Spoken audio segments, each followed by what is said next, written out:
आपने बहुत मुखर होकर के बोला है कि अरविंद केजरीवाल की गलतियों की वजह से ये इस बिल की ज़रूरत पड़ी।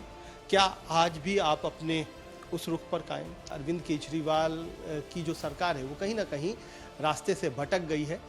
अभी जो मौजूदा परिस्थितियां हैं उसमें संसद के अंदर कांग्रेस केंद्र की लाई हुए बिल के खिलाफ वोट डालेगी। इसको लेकर के राय बटी हुई है। मैं कुछ जो दिल्ली कांग्रेस के भी नेता हैं या सेंट्रल लीडरशिप है उसमें उनका कहना है कि नहीं, इस समय विपक्ष को एक रहने की जरूरत है क्योंकि लगातार बीजेपी संघीय ढांचे पर हमला कर रही है। जहां तक संघीय ढांचे पर हमले की बात है, जरूर उसका विरोध करना चाहिए, लेकिन इस केस में क्या संघीय ढांचे पर प्रहार हो रहा है? और राज्यों में जो हो रहा है उस पर करिए ना हमला। किसी ने मना किए, सब आपके साथ आएंगे, लेकिन तब आम आदमी पार्टी आपके साथ आके नहीं खड़ी होगी। ये भी याद रखिएगा आप किसका साथ दे रहे हो। हम ही वहां मेन पार्टी हैं। दिल्ली में दिल्ली कांग्रेस ने बिल्कुल क्लियर कर दिया है कि क्योंकि केजरीवाल, तो मुझे ये भी विश्वास है कि पता नहीं 6 महीने लगे, साल भर लगे, हो सकता है जेल से ही इनको चुनाव लड़ना पड़े। दिल्ली की परिस्थितियों को लेकर के वहां पर सर्विसेज किसके पास रहेगा, ट्रांसफर पोस्टिंग किसके अधिकार क्षेत्र में आएगा, इसको लेकर एक अच्छी खासी चर्चा चल रही है, विवाद भी है, बहस भी है। और उस बहस का एक महत्वपूर्ण हिस्सा कांग्रेस है, क्योंकि पहले कांग्रेस कहती थी कि अरविंद केजरीवाल की जो सरकार है वो कहीं ना कहीं रास्ते से भटक गई है। अभी जो मौजूदा परिस्थितियां हैं उसमें संसद के अंदर कांग्रेस केंद्र की लाई हुए बिल के खिलाफ वोट डालेगी। हमारे साथ संदीप दीक्षित हैं। लगातार आपने बहुत मुखर होकर के बोला है कि अरविंद केजरीवाल की गलतियों की वजह से ये इस बिल की जरूरत पड़ी। क्या आज भी आप अपने उस रुख पर कायम? बिल्कुल है। और देखिए, अरविंद केजरीवाल ने ये जो पूरी कहानी है कि मुझे काम नहीं करने दिया जा रहा, मैं काम नहीं कर पा रहा हूं, ये सोची समझी रणनीति के अंदर है। जब आदमी काम नहीं कर पाता है ना, तो बहाने ढूंढता है। और हमेशा होता है, खासकर हमारी संस्कृति में, कि किसी बड़े ज्यादा ताकतवर व्यक्ति के ऊपर अगर आप रोते हुए भागो और कहो मम्मी मम्मी मुझे काम नहीं करने दिया रहा, तो माँ बाप हमेशा समझते हैं कि बड़े भाई ही गलत है, छोटा भाई जो है इसमें। ये अरविंद केजरीवाल का एक पुराना बहाना रहा, इसमें कोई नई बात नहीं है। हर वो काम वो कर लेता है जो उसको करना होता है। भाई, शराब का इतना बड़ा घोटाला हुआ हिंदुस्तान के इतिहास में, शराब का अब तक इतना बड़ा घोटाला नहीं हुआ, कर ही लिया ना इसने। अगर इनके अपने लोगों को मसाज करानी थी जेल में, तो हो ही गई ना, रुका तो नहीं ना कहीं। इन्होंने जहां 8 लाख 9 लाख 10 लाख के कमरे बनते थे, स्कूल में 30-30 लाख के कमरे बना दिए, बना ही लिए ना। जहां बसें एक कीमत में आती थी, उसकी 4-4 कीमत पर बसें ऑलमोस्ट ऑर्डर कर ही दी थी ना। तो इनको जब दिक्कत आती है तब आती है जब इनको बहाना चाहिए, बाकी इनको कोई दिक्कत नहीं आती, ये पूरे अपने काम कर पाते हैं। लेकिन यहां इन्होंने, मुझे लगता है कि इनकी जो रणनीति थी वो कहीं इन पे उल्टी भी पड़ी। इनकी जो भाषा है, इनका जो तौर तरीका है, इनका जो लोगों से व्यवहार करने का तरीका है, वो इतना गिरा हुआ है कि इन्होंने हर व्यक्ति से हर हदें पार कर दी। और मेरे ख्याल से वो जो हदें बार बार पार की, इसलिए आप देखिए किसी एलजी से इनकी नहीं बनी। अरे सारे एलजी खराब है क्या? दिल्ली के सारे एलजी चोर थे क्या? सारे एलजी बेईमान थे क्या?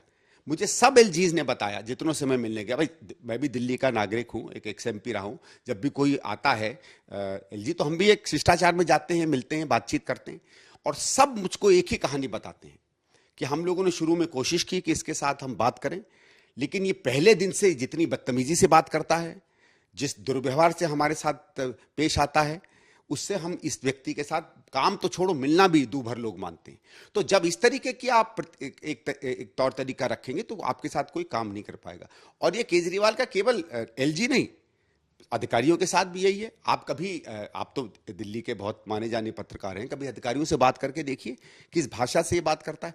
तो आपको अगर बदतमीजी करनी है, याद रखिए आप लोकतंत्र में मुख्यमंत्री चुने गए हैं, कोई राजा नहीं है कि आप जिससे चाहें, जैसे चाहें, जिसके चाहे बिहेव कर लें। तो फिर दूसरी तरफ से प्रतिक्रिया आएगी। और मेरे हिसाब से कि जो दिल्ली का जो संघीय ढांचा है, जिसमें ये पहली चीज याद रखिए, ये यूनियन टेरिटरी है, ये राज्य नहीं है। और बहुत से लोग जब किसी राज्य के अधिकार को दिल्ली के अधिकार से तुलना करते हैं तो गलत करते हैं। मैं बार बार कहता हूं कि अगर आपको लगता है कि दिल्ली को वही अधिकार मिलने चाहिए जो ममता जी को मिले हुए हैं, या जो योगी आदित्यनाथ को मिले हुए हैं, या जो सिद्धारमैया को मिले हुए हैं, तो उन्हें पूरा राज्य दे दीजिए ना, दिल्ली को फुल स्टेट बना दीजिए। फिर मैं पूरी तरीके से समर्थन करूंगा।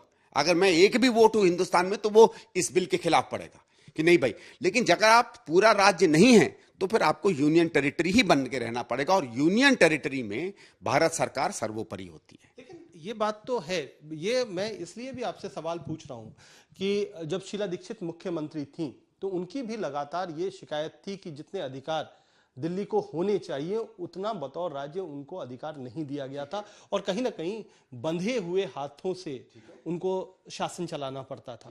तो क्या आज अगर इस तरीके का बिल लाया गया है जिसमें और कर्टेल करने की बात है अधिकारों को, तो क्या उसके विरुद्ध आप नहीं जा रहे हैं जो शीला दीक्षित कहती थी? पहली चीज, ये कर्टेल नहीं करना है, इतने अधिकार पहले भी थे क्योंकि आपस में सामंजस्य था। शीला जी चाहे बीजेपी की सरकार हो चाहे कांग्रेस की सरकार हो, उसके एलजीस के साथ बनाकर चलती थी। और मैं बिल्कुल साफ आपके सामने कहता हूं, जैसे दिल्ली के तेजिंदर खन्ना थे, मुझे नहीं लगता उससे कम सहयोग दिल्ली सरकार को कभी मिला होगा। उस व्यक्ति का तो काम ही था दिल्ली सरकार को हमेशा डैमेज करना, फिर भी काम होता था। उसके पहले बीजेपी की सरकार के अंदर भी काम होता था। तो संघीय ढांचा अमूमन वैसा ही था जैसा आज है, उस समय भी अधिकार थे, लेकिन क्योंकि आप बनाकर चलते हैं, भारत सरकार को लगता है कि उसको सम्मान मिल रहा है, उसकी जगह पे आप हस्तक्षेप नहीं कर रहे हैं और उसकी मदद से, उसके सहयोग से आप दिल्ली के लोगों की सेवा कर रहे हैं, तो वो आगे बढ़ चढ़ के आपकी मदद करते थे। शीला जी ने बार बार कहा, देखिए कई बार होता है संघीय, जब आप इस तरीके का ढांचा होता है तो राज्य में आप 2 दिन में कोई काम कर सकते हैं, दिल्ली में 20 दिन लगते हैं, एक हताशा भी होती है। लेकिन कभी उन्होंने इसको राजनीतिक मुद्दा नहीं बनाया, कभी चुनाव का मुद्दा बनाया क्या? कभी किसी को कहा कि ये काम मैं इसलिए नहीं कर पा रही हूं क्योंकि मेरे पास पूरे अधिकार नहीं है? हाँ, जो बल्कि आप देखिए निर्भय में जब लॉ एंड ऑर्डर उनके पास नहीं था, फिर भी सड़क पे कौन सा एक ही नेता था जो उतरा था? एक और तो कोई नेता उतरा नहीं, शीला जी उतरी। भले उन पे चप्पल पड़ी, उन पे गाली पड़ी, लोगों ने उनके साथ दुर्व्यवहार किया, या ये आम आदमी पार्टी के लोगों ने गाली गलौज किया उनके साथ, जबकि उनका कोई लेना देना नहीं था। चाहती तो कह सकती थी संघ के ऊपर सब कुछ डाल के, लेकिन क्योंकि वो जानती थी कि मैं चुनी हुई हूं, दिल्ली के किसी भी विषय पे अधिकार मेरे पास हो ना हो, दिल्ली की जनता के प्रति कुछ तो जवाबदेही मेरी भी है ना, तो उन्होंने कभी इस चीज को मुद्दा नहीं बनाया। भाई आपको याद होगा एक बार एक बड़ी झूठी कहानी आई थी कि कॉमनवेल्थ में सारा लेट चल रहा है। अगर लेट चल रहा होता तो आधा घंटा भी क्या कोई इवेंट डिले हुआ? कॉमनवेल्थ में नहीं हुआ। उसमें 90% 80% तो स्टेडियम थे भारत सरकार के, फिर भी मैडम सड़क पर जाकर घूम रही थी। क्यों भाई? कह सकती थी कि आप बात करो ना स्पोर्ट्स मिनिस्टर से, बात करो ना प्रधानमंत्री से, बात करो कलमाडी से। नहीं कहा ना उन्होंने। दिल्ली सरकार के तो सारे स्टेडियम बहुत पहले बन गए थे, लेकिन ये क्योंकि वो जानती हैं कि जब आप चुनकर आते हो, लोगों की भावनाएं, लोगों की आकांक्षाएं, उनका दुख दर्द, उनकी जो डिग्निटी है, उनका रिश्ता जो है सरकार से, उसमें आप भी शामिल होते हैं। एक वो रवैया था और एक आज का रवैया है। मैडम ने हमेशा कहा कि दिल्ली सरकार को ज्यादा मिले शक्ति, लेकिन उसको भी उन्होंने धीरे धीरे मॉडिफाई किया। खुद वो अपने 15वें साल में जो कहती थी कि अनुभव मेरा ये हुआ कि नहीं, भारत सरकार की एक जेन्युइन नीड है यहाँ, और वो जेन्युइन नीड समय पर आती है। आदमी अगर समय से नहीं सीखता है तो फिर आदमी में और जानवर में क्या फर्क है भाई? तो ये बात जो हो रही है, क्योंकि इस बारे में आपसे सवाल इसलिए पूछा जाता है कि कांग्रेस में इसको लेकर के राय बटी हुई है। मैं कुछ जो दिल्ली कांग्रेस के भी नेता हैं या सेंट्रल लीडरशिप है, उसमें उनका कहना है कि नहीं, इस समय विपक्ष को एक रहने की जरूरत है क्योंकि लगातार बीजेपी संघीय ढांचे पर हमला कर रही है। इसीलिए ये एक माकूल वक्त है जब उनको सदन के अंदर भी घेरा जाए और सदन के अंदर भी उनसे सवाल जवाब किया जाए। लेकिन जब आप इस तरीके से एक तरीके से जो केंद्र का विचार है उसके साथ जब आते हैं, तो क्या लगता नहीं है कि अंदर के विरोधाभास खुल करके सामने आते हैं? नहीं, देखिए ऐसा है, दिल्ली हमारी कांग्रेस ने इस बिल पर जो मत लिए हैं उसमें कुछ बेकार से कुछ हमारी पार्टी की भी नासमझी है। जैसे हमने कहा बार बार, दिल्ली को यूनियन टेरिटरी समझना चाहिए था। जहां तक संघीय ढांचे पर हमले की बात है, जरूर उसका विरोध करना चाहिए, लेकिन इस केस में क्या संघीय ढांचे पर प्रहार हो रहा है? और राज्यों में जो हो रहा है उस पर करिए ना हमला। किसी ने मना किए? सब आपके साथ आएंगे, लेकिन तब आम आदमी पार्टी आपके साथ आके नहीं खड़ी होगी। ये भी याद रखिएगा आप किसका साथ दे रहे हो।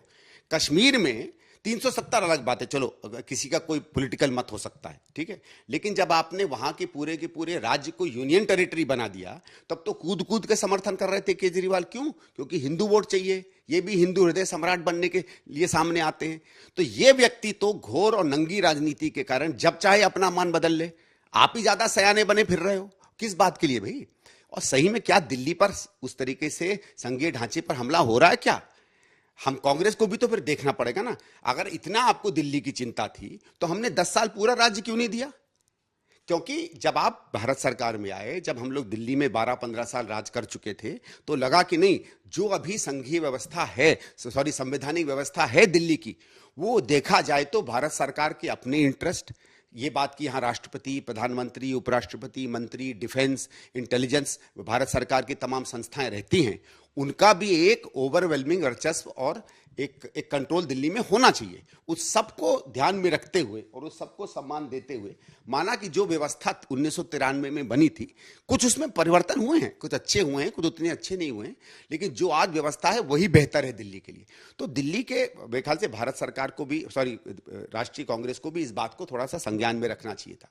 अभी ठीक है, एक बड़ा गठबंधन बना है, गठबंधन में भी मैं आपसे सवाल पूछता, आपके द्वारा बल्कि लोगों से सवाल पूछता हूं कि भाई INDIA इंडिया का हिस्सा है आम आदमी पार्टी, किस गठबंधन में है ये? गठबंधन तो राज्य राज्य के होंगे, कोई राष्ट्रव्यापी गठबंधन तो होता नहीं। तो देखिए, 2 राज्यों में ये पावरफुल है, पंजाब में तो 2 ही पार्टियां हैं, ठीक है, आम आदमी और कांग्रेस। तो क्या हम वहां नहीं लड़ेंगे चुनाव? स्वाभाविक है, हम ही वहां मेन पार्टी हैं।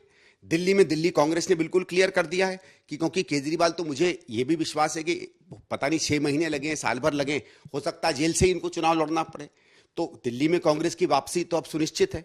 तो यहां हम क्या चुनाव नहीं लड़ेंगे? तो अगर इन 2 राज्यों में संबंध नहीं होगा तो आम आदमी पार्टी को INDIA में कहां से सीटें मिलेंगी? बंगाल से ममता जी देंगे क्या, या अखिलेश देंगे क्या, जो इतने इनके हितैषी बन रहे हैं, या शरद पवार जी को बहुत पसंद है तो महाराष्ट्र में सीट देंगे इनको क्या?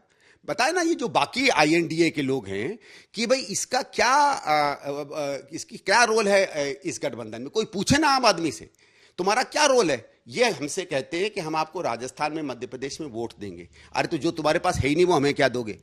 मैं कल को आपको कह दूं कि मेरे घर आओ, कोहिनूर दूंगा, आप कहोगे ना संदीप पागल हो गया है। भाई महाराष्ट्र, मध्य प्रदेश में तुम्हारा पास है कौन जो तुम हमें दोगे? राजस्थान में तुम्हारा क्या वोट है जो तुम हमें दोगे? अब आप कुछ भी कह दो, कुछ भी कहने लगो, ठीक है। हमारी पार्टी कभी कभी कुछ चीज़ों में ज़्यादा, मुझे लगता है ज़रूरत से ज़्यादा चुप्पी मार जाती है, और रणनीति में इसलिए कभी कभी उसको लंबा नुकसान होता है। लेकिन ठीक है, देखिए, एक हम लोगों को अच्छा लगे या बुरा लगे, पर एक बड़े भाई की तरह हम इस गठबंधन में हैं, बिग ब्रदर जिसको अंग्रेजी में कहते हैं, और बिग ब्रदर का मतलब बड़े भाई से थोड़ा ज़्यादा बड़ा होता है। तो हम जब बिग ब्रदर हैं और एक तरीके से हमारे छाते के नीचे बाकी सभाएं हैं, तो ठीक है साहब, उस परछाई में एक आध अनवांटेड भी आ जाए तो कोई दिक्कत नहीं। तो आपको लगता है क्या कि ये जो एक लॉन्ग टर्म पॉलिटिकल स्ट्रेटजी होती है, सियासी रणनीति होती है, उसमें आम आदमी पार्टी का आपके साथ आना पार्टी को नुकसान पहुंचा सकता है? खासतौर पर जहां पर हम हैं, दिल्ली में या पंजाब में की भी बात कर लें, जिन 2 राज्यों में सरकार है आम आदमी पार्टी की, वहां पर कांग्रेस के जमीन से जुड़े हुए जो वर्कर हैं या नेता हैं, वो इसके पक्ष में नहीं है। वो तो कहीं भी नहीं है। आप चले जाइए दिल्ली में, किसी कांग्रेस कार्यकर्ता से बात, देखो दिल्ली में मेन एक ही तरह के लोग इस समय इसके साथ हैं, 2 तरीके के लोग। एक, जिनको AICC से कुछ चाहिए, जिनका अपना कोई राजनीतिक वजूद नहीं है, तो वो जो एक होता ना, चाटुकारों की फौज हर पार्टी में होती है कि भाई हाँ से हाँ बोलते रहो, तो कहीं ना कहीं कल को कोई पोस्टिंग खुलेगी, कोई केरला का सेक्रेटरी बनने का टाइम आएगा, कहीं और हमको मिलेगा, कुछ उत्तराखंड में रोल होगा, पंजाब में रोल होगा, कहीं कुछ होगा, हम अपने फिट हो जाएंगे। दूसरा वो हैं जो आजकल ऑलरेडी बात कर रहे हैं आम आदमी पार्टी से कि भाई 2 सीटें मिलेंगी तो मैं ईस्ट दिल्ली से खड़ा हो जाऊंगा, मैं नॉर्थ ईस्ट से खड़ा हो जाऊंगा, मैं न्यू दिल्ली से खड़ा हो जाऊंगा, मैं करोल बाग से खड़ा हो जाऊंगा, मैं वेस्ट दिल्ली से खड़ा हो जाऊंगा। यही 2 लोग हैं, और इनको लग रहा है, क्योंकि ये सब, देखिए, इनमें से दिक्कत क्या है कि दिल्ली के जो लोग थे उनको 15-20 साल सत्ता में मौज उड़ाने की आदत पड़ गई। जब से हम हटे हैं, अब उनको समझ में नहीं आ रहा है कि जमीन की राजनीति तो की नहीं, और जमीनी नेता, दूसरी तरीके के जमीनों के नेता हो सकते हैं, लेकिन जमीनी नेता इनमें से ज्यादातर लोग नहीं है, तो अब वो समझ नहीं पा रहे क्या करें।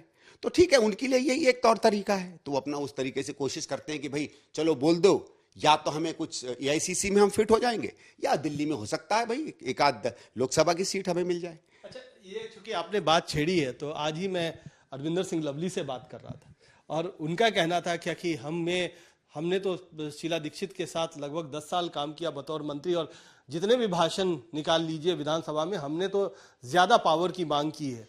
आज जो लोग इस बिल के खिलाफ कर रहे हैं, वो दिल्ली के खिलाफ बात कर रहे हैं कि ये तो दिल्ली के खिलाफ है। कल हो सकता है कि अरविंद केजरीवाल चीफ मिनिस्टर ना रहें, कांग्रेस का बने तो उनके लिए भी नुकसान होगा अगर ये बिल पास हो जाता है, तो हमें इस बिल के खिलाफ होना चाहिए। तो क्या आपका ऐसे लोगों की ही तरफ इशारा है? नहीं नहीं, तो वो तो कोई किसी का कोई भी व्यू हो सकता है, तो होगा, उनका अपना व्यू होगा, किसी और का अपना व्यू होगा। वो तो कुछ दिन बीजेपी में भी रहे हैं, तो हो सकता है वहां से भी कुछ सीख के आए होंगे, तो उनका तो क्या व्यू है क्या नहीं, इसको मैं गंभीरता से ले नहीं सकता। देखिए मेरे हिसाब से जो व्यक्ति बीजेपी के साथ रह के आ जाए, वो व्यक्ति को मैं कभी गंभीरता से ले ही नहीं सकता। तो ये अब क्या लगता है, क्योंकि बिल लगभग जिस तरीके से संख्या दिखाई दे रही है लोकसभा में भी राज्यसभा में भी, बिल तो पास होना है, क्योंकि बीजू जनता दल, बिल्कुल, तो बीजू जनता दल ने भी कहा कि अब समर्थन देना है, लेकिन कांग्रेस के समर्थन का क्या एक कोई लार्जर आपको इम्प्लीकेशन दिखाई पड़ रहा है, या फिर जब इस तरीके की स्थिति थी तो कांग्रेस को क्या एक तरीके से फेंस सिटर रहना चाहिए था, उसमें वोटिंग नहीं करनी चाहिए थी, क्या क्या होना आइडियल सिचुएशन क्या होता? देखिए ये सिर्फ एक पार्टी को फायदा इसमें मिलता है, आम आदमी पार्टी को। ये आम आदमी पार्टी का 1977 मूवमेंट है। देखिए 1977 के पहले भारतीय जनता पार्टी अनटचेबल मानी जाती थी एक तरीके से, वो शब्द को इस्तेमाल नहीं करना चाहिए आजकल, ठीक नहीं, बट मैं जान के उसका इस्तेमाल कर रहा हूं, या जिसके साथ कोई गठबंधन नहीं करता था, स्थानीय स्तर पर थोड़ा मोड़ा हो जाता था। जब कांग्रेस के खिलाफ सारी पार्टियां एक हुई और वो भी जनता पार्टी का हिस्सा बने, तो उनके लोग मंत्री बने, तो एक तरीके से जिस पार्टी का सब लोग तिरस्कार करते थे उसको सेंटर स्टेज में जगह मिली। आम आदमी पार्टी वही चाह रही है, एक भले वो एक या दो राज्य में हो, लेकिन वो एक व्यक्ति से ज्यादा कुछ नहीं है, और नाटक और नाटककारी और झूठ और फरेब से ज्यादा कुछ नहीं है, उसका है नहीं ठोस कुछ भी। भारतीय जनता पार्टी में तो फिर भी एक आइडियोलॉजी है, वो आइडियोलॉजी अच्छी हो, गलत हो, जहरीली हो, नहीं, वो अलग बात है, कुछ थी, इनका तो कुछ है नहीं, तो खुद ही कहते हैं कि मैं बिन पैंदे का लोटा हूं, मैं आइडियोलॉजी लेस हूं। आइडियोलॉजी लेस का यही मतलब है ना, बिन पैंदे का लोटा, और तो कोई मतलब उसका होता नहीं। तो इसको एक लेजिटिमेसी चाहिए थी, he wanted to sit on the high table, ठीक है, वो उसको मिल गया। अब उसको बड़े बड़े, जैसे आपको याद होगा, जैसे ही वो निकल के आते थे बेंगलोर से, उसके लोग तमाम ट्वीट करने लगते थे कि इंडिया का आइडिया मोदी इन्होंने नहीं दिया। वो दूसरी बात है कि वहां झूठ नहीं चला, अंदर लोगों ने कह दिया, बड़े लोगों ने, कि राहुल गांधी जी का आइडिया था, नहीं तो वो आइडिया भी लेके भाग जाते। तो इनका तो ये मतलब था कि मुझे उस हाई टेबल पे जगह मिल जाए, जो मुझे वैसे कभी नहीं मिलती, और इसलिए वो उनको मिल गई। और कांग्रेस ने जाने में, अनजाने में, भूल में, जानते हुए क्या, इनको ये मौका दे दिया है।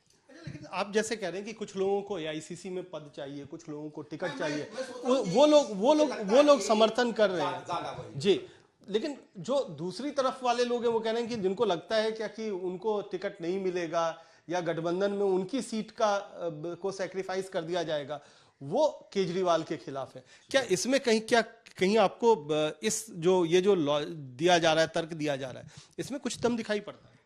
हो सकता है उनको लगता हो सकता है मेरे पे इशारा हो। भाई मैं तो खुद भी आपसे कहता हूं, मैं कांग्रेस में, मेन कांग्रेस में एक्टिव ही नहीं हूं, आज से नहीं, मैं तो 10 साल से कह रहा हूं। आप लोग आते हैं कई बार और मैं कहता हूं कि जब दिल्ली में मेरा कोई हस्तक्षेप भी नहीं है, ना मुझे कोई टिकट भी चाहिए, ना मैंने मांगा है टिकट, ना मैंने कोई पोजीशन मांगी है, क्योंकि दिल्ली की जिस तरीके से व्यवस्था है, मेरा यह है कि दिल्ली की राजनीति को, दिल्ली की कांग्रेस को, जब तक उसके आज के जितने नेता हैं, ज्यादातर नेताओं में से कुछ एक स्टाइल के नेता हैं, उनसे और उनकी नीतियों से जब तक हम परे नहीं करेंगे, दिल्ली में कांग्रेस पुनर्जीवित नहीं हो सकती। तो ठीक है, बहुत से हम में से लोग होंगे जो इस परिस्थिति में भी टिकट चाहते हैं या उनको लगता है टिकट नहीं मिलता है, उन पर यह बात अप्लाई करती होगी, ठीक है। लेकिन कई लोग ये भी सवाल पूछ रहे हैं कि अजय माकन और संदीप दीक्षित एक सुर में बोलने लगे हैं, क्या ये बात, जो लोग हम कई सालों से दिल्ली की पॉलिटिक्स को कवर कर रहे हैं, ये कई बार माना जाता था कि संदीप दीक्षित और अजय माकन, या शीला दीक्षित या अजय माकन विरोधी खेमे से आते हैं, तो क्या ये लगता है क्या कि ये जो दोस्ती है या इस तरीके की जो बात है, ये भी किसी मकसद के साथ बताई जा रही है? आप लोग वाकई साथ आए हैं, आप लोग वाकई एक तरीके से हैं क्या? इसके बारे में आप क्या कहना चाहेंगे? देखिए, ये मसला जब सामने आया था, और आपको याद होगा मैंने एक वीडियो निकाल के ये कहा था कि ये आदमी बेसिकली जेल जा रहा है, उससे बचने के लिए ये सब काम कर रहा है, तो उस पर अजय जी ने उसको रीट्वीट करके उस पर एक समर्थन का लिखा था। जब से ये पूरी कहानी बनी तो मेरी को उनसे बात नहीं हुई, उनको मुझे लगता है, बाद में मैंने उनसे पूछा तो उन्होंने कहा कि नहीं, जो रणनीति आप जिसकी बात कर रहे हैं इसके विरोध की, वही मेरा भी मत है। तो वो भी दिल्ली को समझ के 5-7 साल यहाँ अध्यक्ष रहे, उन्होंने भी शायद दिल्ली को समझा, उनको भी पता है कि यहाँ किस तरीके से कांग्रेस की राजनीति को किसने ध्वस्त किया, किसने कमजोर किया। तो उनकी जो समझ है और हमारी समझ है, ये दोनों परस्पर एक तरीके से एक ही धुरी पर चल रही है। तो हम लोगों ने कोई गठबंधन करके एक मत नहीं बनाया है, एक मत है, इसीलिए हम एक मत पे चल रहे हैं। और इसीलिए लोग उसको कह लें आप साथ आए हो नहीं आए हो वो अलग बात है। मेरी शायद पिछले 3-4 महीने में माखन जी से 2 या 3 बार बात हुई होगी, और वो भी जब कोई मसला उठता है तो मैं उनसे पूछ लेता हूं कि उनको क्या लगता आगे होगा। उन्होंने एक आध बार मुझको फोन करके कहा है, लेकिन अगर हमने कोई बात की हो कि क्या हम साथ आए, क्या हम गुट बनाएं, ऐसी तो अभी तक तो कोई बात हुई नहीं। तो ये कुछ कह देना कि हम कोई गुट बना रहे हैं, कोई ग्रुप बना रहे हैं, उसमें कोई सत्य न सत्य है ना असत्य। हाँ, इस मुद्दे पे मेरा रुख आपको पता है, हम लोगों को मालूम है अजय जी का क्या रुख है। अजय जी सीनियर नेता हैं, हम कोशिश भी करेंगे, आशा भी करेंगे कि वो बार बार हम लोगों की जो बात है, क्योंकि कांग्रेस की ऊपरी स्तरों पर मेरा तो कोई अप्रोच है नहीं, इन लोगों का है, तो ये वहां जाकर अपनी बात भी रख पाएंगे, शायद अपने तरीके से रखेंगे अपने, और वो जानते होंगे उनकी क्या मजबूरियां हैं। तो अगर किसी अभियान में या किसी मुद्दे पर आपको कोई सीनियर व्यक्ति मिलता है जो आप जैसा सोचता है और या आप उनकी तरह सोचते हैं, तो अच्छा ही होगा कि उनका समर्थन हमें मिलता है और हम उनको समर्थन दें। आखिरी सवाल कि अभी दिल्ली कांग्रेस में भी अध्यक्ष पद खाली नहीं है, लेकिन इस्तीफा दे रखा है अनिल चौधरी, अनिल कुमार ने, तो वहां पर भी अब एक नई नियुक्ति होनी है, वो बहुत दिनों से पेंडिंग पड़ी हुई है, लंबित है। क्या लगता है कि संदीप दीक्षित क्या दिल्ली की कमान या दिल्ली कांग्रेस की कमान संभाल सकते हैं? ऐसी क्या आपके मन में कहीं है क्या कि इसको एक अलग तरीके से लीड करके लीडरशिप रोल में आप अपने आप को देखना चाहें? ये तो हाँ, ये बात चलती रहती है, लोग पूछते पाछते रहते हैं, लेकिन ये तो गप के ऊपर कभी इसकी गंभीरता दिखती नहीं। और मैं भी आपको बहुत स्पष्ट बताऊं, मैं एक जॉब भी करता हूं, मैं 2 यूनिवर्सिटीज़ में पढ़ाता भी हूं, तो मेरे पास कोई 24 घंटे दिल्ली की राजनीति करने का समय भी नहीं है। और मुझे जो जॉब में मैं हूँ मध्य प्रदेश में, और जो 2-1 यूनिवर्सिटीज़ में पढ़ाता हूँ, वो मेरी बड़ी फर्म कमिटमेंट है। तो ये तो हो नहीं सकता कि कोई आदमी दिल्ली का अध्यक्ष बने और 3 दिन हफ्ते में चला जाए कहीं पढ़ाने या और निकल जाए। तो एक तरीके से मैं दिल्ली में अर्धकालीन राजनीति करता हूँ, वो भी दिल्ली के मुद्दों पर हमेशा नहीं बोलता हूँ, मैं मध्य प्रदेश में और जगहों पे भी काम करता रहता हूँ। तो जिस तरीके से मेरा प्रोफाइल है, मुझे नहीं लगता कोई मुझे गंभीरता से दिल्ली के लिए देखेगा भी, और किसी को अर्धकालीन अध्यक्ष नहीं चाहिए अपनी पार्टी का। चलिए, बहुत बेबाकी के साथ संदीप दीक्षित ने तमाम मसलों पर अपनी राय रखी, और इसीलिए संदीप दीक्षित जाने भी जाते हैं, क्योंकि उनकी एक अपनी आवाज है, उनकी एक अपनी सोच है, और उस सोच को कभी कभी पार्टी के इतर भी जाकर के, जो पार्टी की ऑफिशियल लाइन है, उसके बावजूद वो अपनी बातों को बेशक बहुत मजबूती के साथ रखते हैं। धन्यवाद संदीप जी आपका हमारे साथ बातचीत करने के लिए। आप तमाम दर्शकों का भी शुक्रिया।